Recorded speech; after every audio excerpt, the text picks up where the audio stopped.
Hey guys, tonight we're diving into the blood-soaked, mead-fueled world of a Viking berserker, and spoiler alert, you probably won't survive this.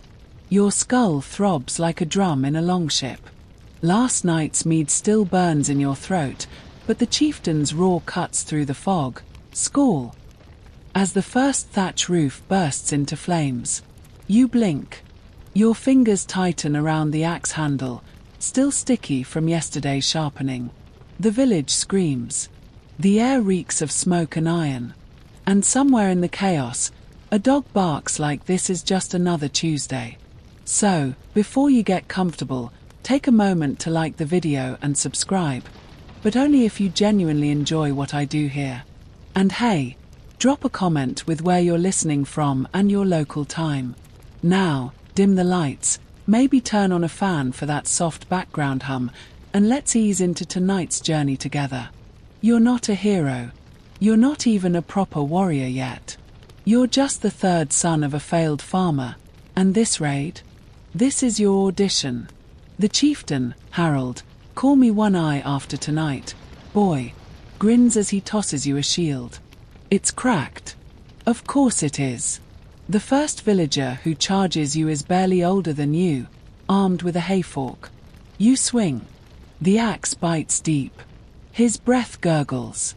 And just like that, you're a killer. Harold slaps your back hard enough to bruise. First blood. Odin smiles. But your stomach churns. The mead wants out.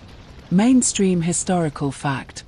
Berserkers didn't just get angry. They entered trance-like states, possibly aided by hallucinogens like Amanita muscaria mushrooms or henbane. Quirky tidbit. That cracked shield wasn't an accident. Archaeologists found deliberately damaged shields in Viking graves, maybe to kill the weapon for the afterlife. Open scholarly debate. Historians still argue whether berserkers were elite warriors or just drunk idiots who got lucky. The village falls fast. A woman spits in your face. A child stares. You take their bread, their silver, their dignity. And then, oh gods, the feasting begins. The mead hall stinks of sweat, blood, and something suspiciously like burnt porridge. Torchlight flickers off the grinning faces of warriors twice your size, their arms already draped with stolen jewelry. Someone shoves a horn into your hands.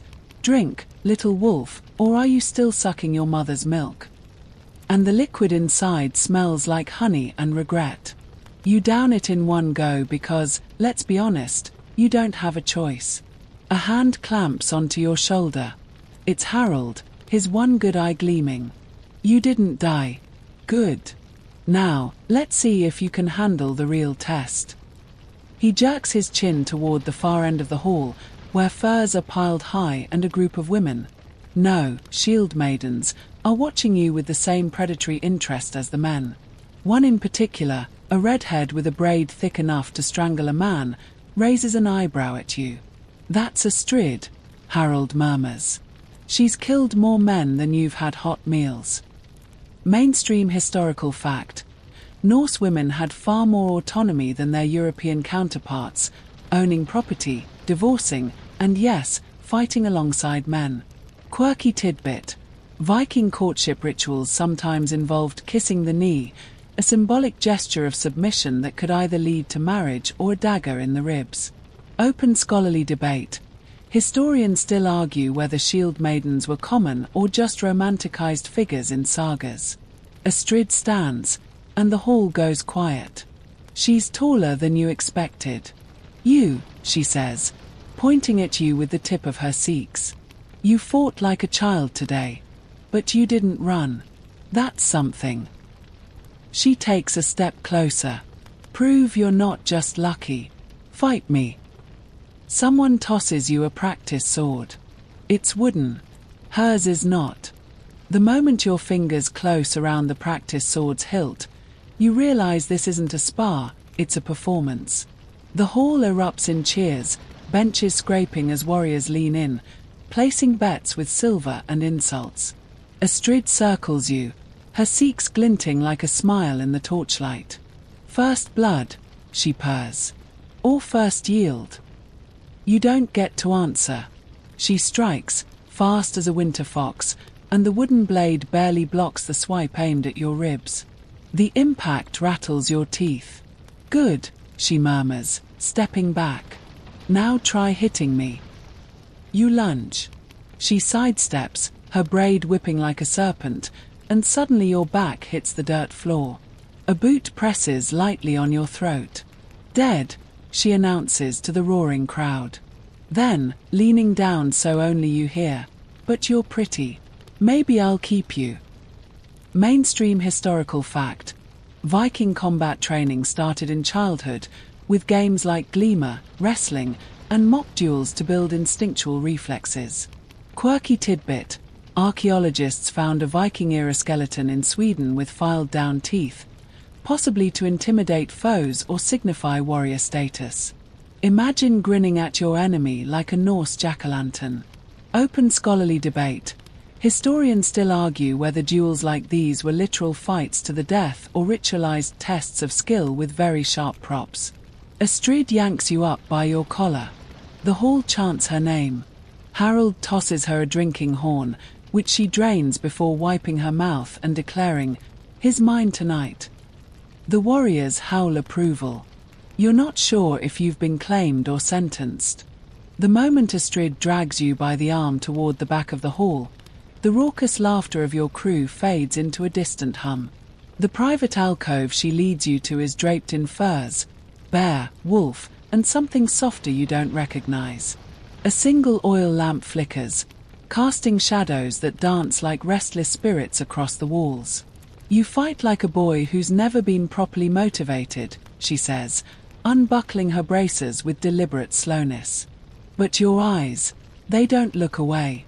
That's rare. You swallow hard. The air is thick with the scent of pine resin and iron, her armor, her skin. This isn't the drunken fumbling you've had before with village girls. This is something older, sharper. A game where the rules are written in scars. Mainstream historical fact. Norse society had complex codes of intimacy. Consent mattered, but so did social status. A warrior's prowess, in and out of battle, directly influenced their romantic prospects. Quirky tidbit.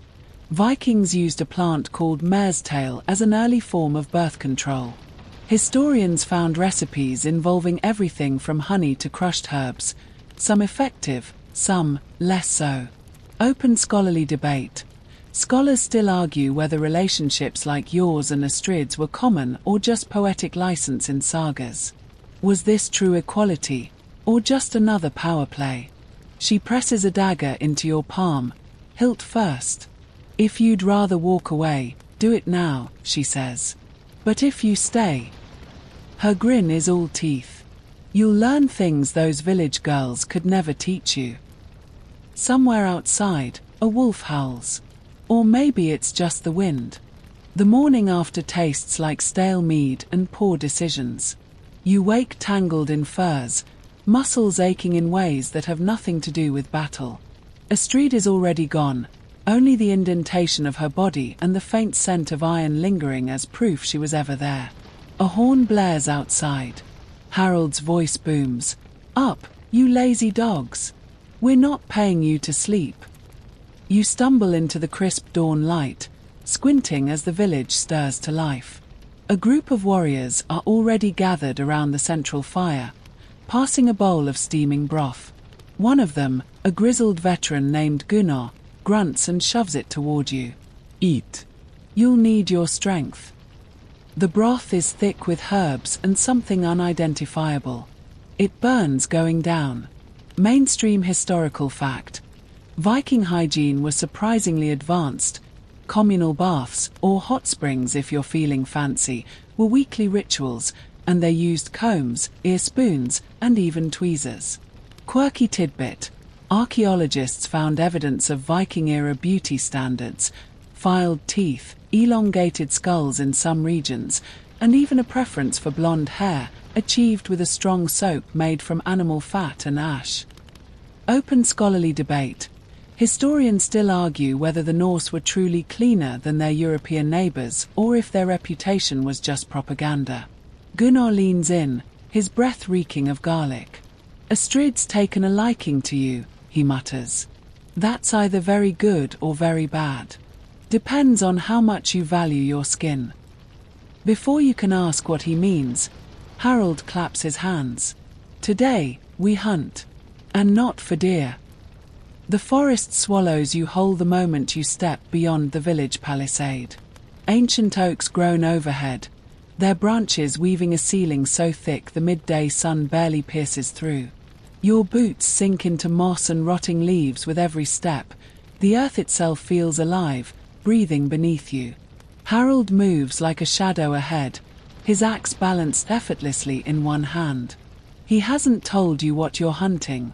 The way the others keep glancing at the tree line tells you it's not boar or elk. Gunnar's whisper rasps in your ear. Keep your blade loose. They like to go for the throat.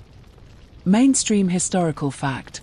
Viking Age Scandinavia was still home to brown bears and wolves, creatures both hunted and revered in Norse mythology. Some berserkers even claimed kinship with them. Quirky tidbit.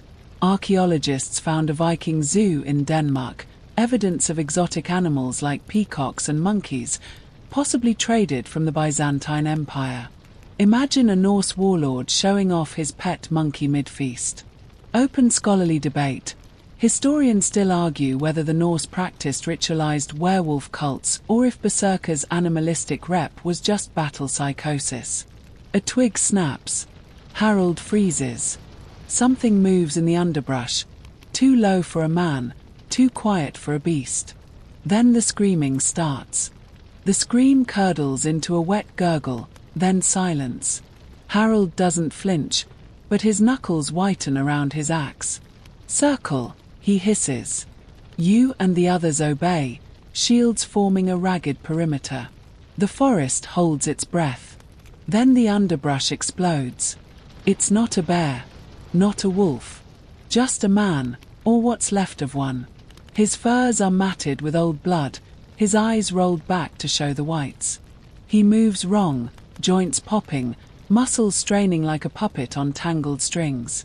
The stench hits you first, rotting meat and something sharper, like lightning on the wind. Gunnar curses. Orin's breath, another one. Mainstream historical fact. Berserkers were said to enter Berserksganga, a trance of uncontrollable rage. Some scholars link it to PTSD, epilepsy, or even ergot poisoning from moldy rye bread. Quirky tidbit.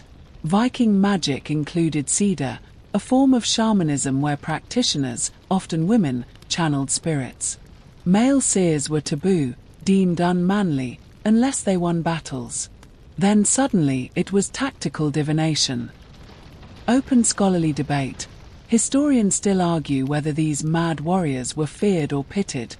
Were they blessed by Odin, or just sick men shoved into battle as living weapons? The thing that was once a man lunges. Harold's axe meets its skull with a crack like splitting ice. It drops. Doesn't get up. Panting, Harold wipes his blade on the corpse's furs. That's the third this moon. The veil's thinning. He looks at you. Pray you never see what comes next. The corpse burns at dusk, sulfur and sage tossed onto the pyre to mask the stench. No songs are sung for this one. Astrid watches from the shadows, her arms crossed. When the flames gutter out, she jerks her chin toward the woods. Walk with me. You follow her into the tree line, where the smoke can't choke you. She stops at a creek, crouching to rinse her hands in the icy water.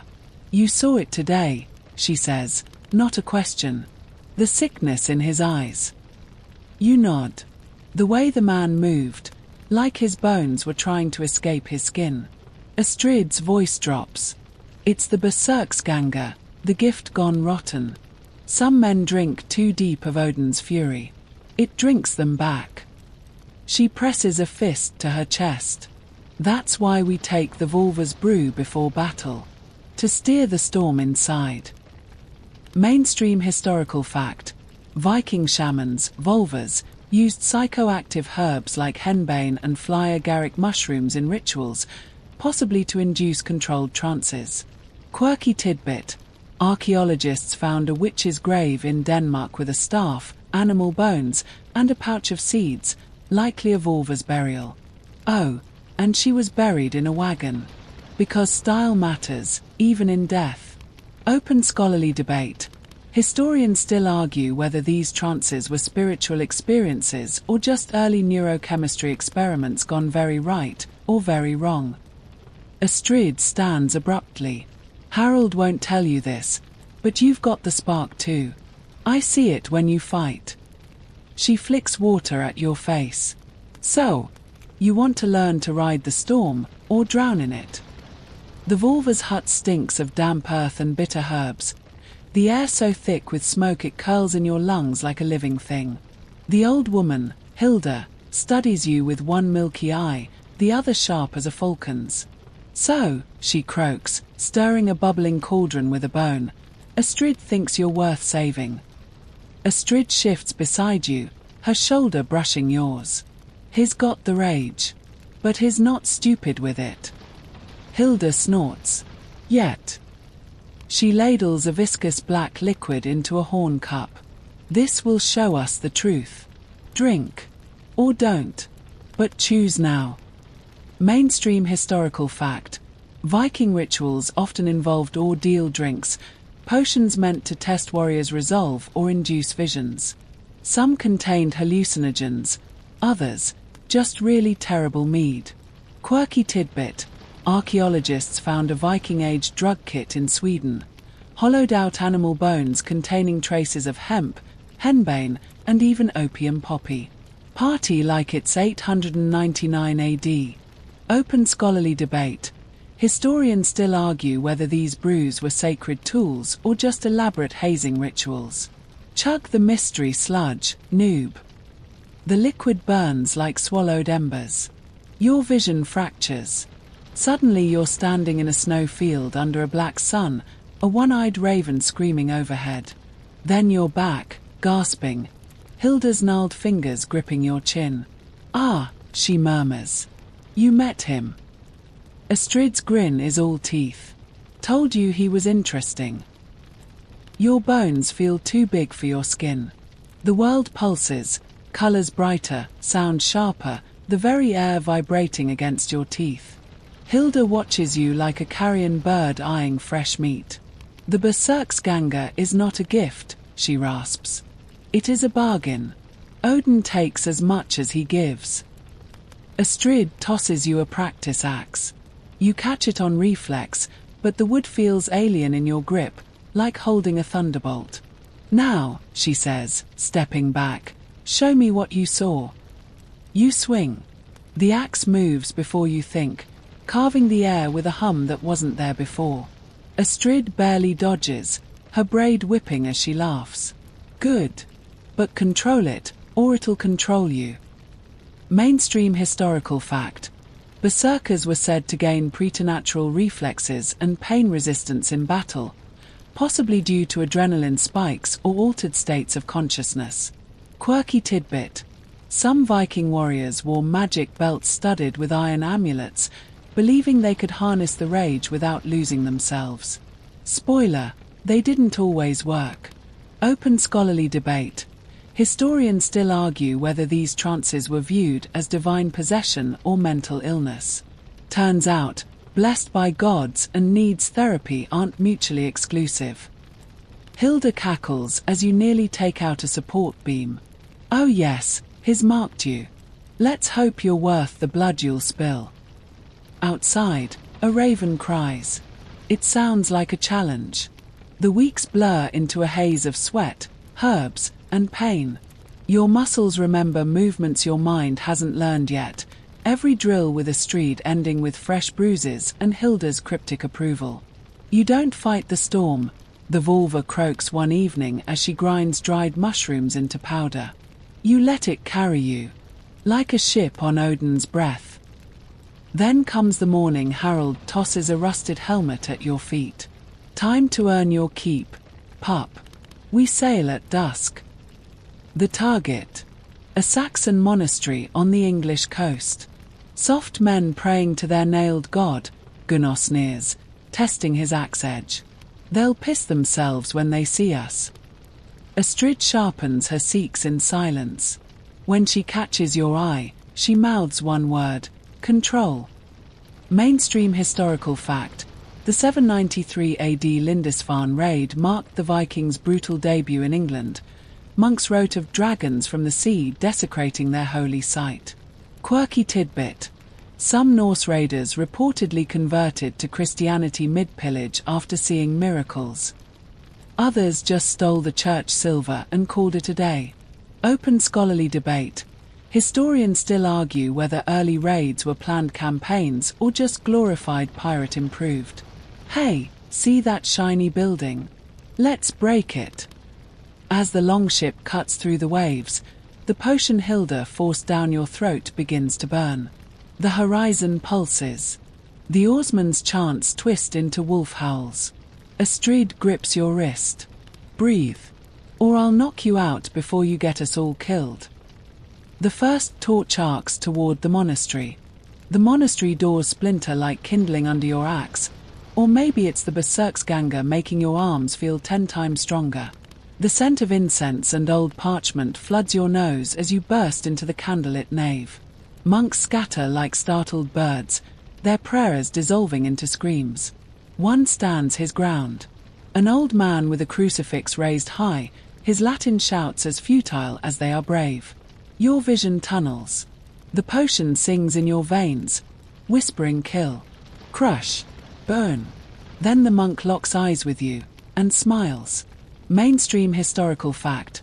Some Viking raiders spared monks who showed courage, even granting them safe passage. Honor had strange rules in the Dark Ages. Quirky tidbit. Archaeologists found a Saxon grave with a Viking sword, likely a gift from a raider to a local noble. War made for odd friendships. Open scholarly debate. Historians still argue whether Vikings targeted monasteries for their wealth, their undefended locations, or just to spite the Christian god. The monk's lips move. Not in prayer. In Norse. He waits for you too, son of YGG. Your axe trembles. The rage stutters. Behind you, Astrid curses. Don't listen to his tricks. A shadow detaches from the altar. Tall. One-eyed. The world goes black. You wake on your back in the longship, the taste of blood and seawater thick on your tongue. The sky above churns like a wound, purple and black and wrong. Astrid's face swims into view, her braid frayed, her left eye swollen shut. Welcome back, she mutters. Try not to move. Your ribs are. You sit up. Big mistake. White-hot pain lances through your chest. Around you, the crew rows in eerie silence. No chants. No jokes. Even Harold stares dead ahead, his one good eye glazed. Gunnar leans close. You saw him too, eh? His breath reeks of rotten meat. He only shows himself when the blood price is coming due. Mainstream historical fact. Norse beliefs held that Odin, the All-Father, sometimes walked among mortals in disguise, testing warriors before claiming them for Valhalla. Quirky tidbit. Viking death omens included seeing ravens with human eyes, weapons bleeding, or, in your case, hallucinating one-eyed strangers in churches. Open scholarly debate. Historians still argue whether these accounts were religious experiences, psychotic breaks, or just really bad mead. Astrid presses a damp cloth to your forehead. The monk's gone. Vanished. But he left this. She opens her palm. A single raven feather lies there, its tip dipped in something dark and glistening. The sea heaves. Somewhere in the fog, a horn sounds. Not yours. The fog clings to the longship like a shroud, muffling the oars and turning the crew into ghosts. That unnatural horn blares again, closer now. Gunnar grips his axe so tight the leather wrap creaks. That's no Saxon trumpet, he mutters. Then the mist parts. A ship glides into view, its sail tattered but still blazing with a crimson valknut. No crew mans the oars. Yet it moves. Toward you. Astrid hisses through her teeth. Drager ship. Harold barks a laugh, but it's too high, too sharp. Nonsense. Just some cowards abandoned. The deck beneath you shudders. The water around the ghost ship boils as pale, skeletal hands claw at the surface. Mainstream historical fact. Norse lore warned of Draugr, undead warriors who guarded graves or sought vengeance. Some haunted their burial ships for centuries. Quirky tidbit. Viking burials sometimes included anti-zombie measures, stones placed on corpses, swords pinned through shrouds, or even decapitation. Just in case. Open scholarly debate. Historians still argue whether these tales were morality plays or based on real encounters with something. Maybe don't loot that barrow, guys. Astrid shoves you toward the mast. The feather, hold it up. The moment the blooded quill catches the moonlight, the Draugr ship screams. Not a metaphor. The very wood wails. Harold falls to his knees. All-Father, spare us. The fog swallows everything. Silence. The kind that rings louder than any battle cry. The mist dissolves like sugar in mead, leaving only the slap of waves against your longship. The Draugr vessel is gone. No hands. No screams. Just the moon, staring down like a pale, unblinking eye. Gunnar is the first to move, crossing himself with a shaking hand before catching Harold's glare and pretending to scratch his nose instead. Astrid exhales hard, her fingers still locked around your wrist. Well, she says, voice rough as gravel, that's one for the sagas. No one laughs. Mainstream historical fact. Viking lore is full of encounters with the supernatural, from ghost ships to land-walking whales. Some scholars believe these tales explained unexplainable phenomena, like methane gas igniting over swamps, elf lights, or sleep paralysis, night hags. Quirky tidbit. The blooded raven feather.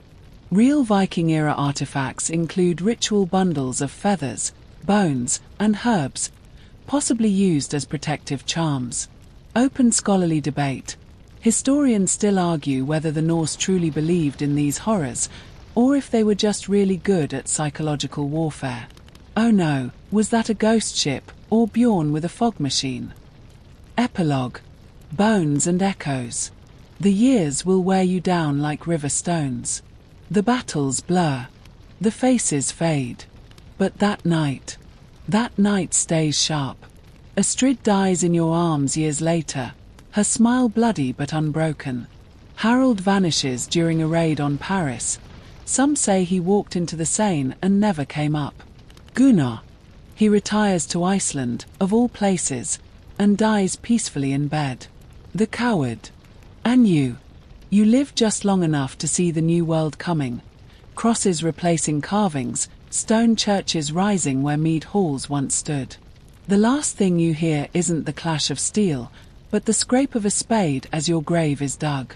Funny, a voice murmurs above you, young, curious. This one's bones are wrong. Thicker. Like they healed 1,000 times. A chuckle. Probably just a story. Come on, the museum closes in an hour. The dirt falls. The dark rises. And somewhere, a raven laughs. The fire's embers glow softly now, their warmth a gentle echo of the battles we've walked through tonight. The smell of pine and hearth smoke lingers, blending with the imagined salt of distant seas. You can almost hear the creak of longships fading into the tide, their stories now carried on the wind instead of oars.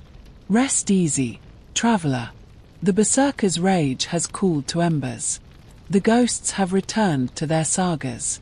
Whatever storms await you in waking life, remember, even the fiercest warriors eventually laid down their swords. Let your breath slow. Let the weight of furs and centuries press you gently into the mattress.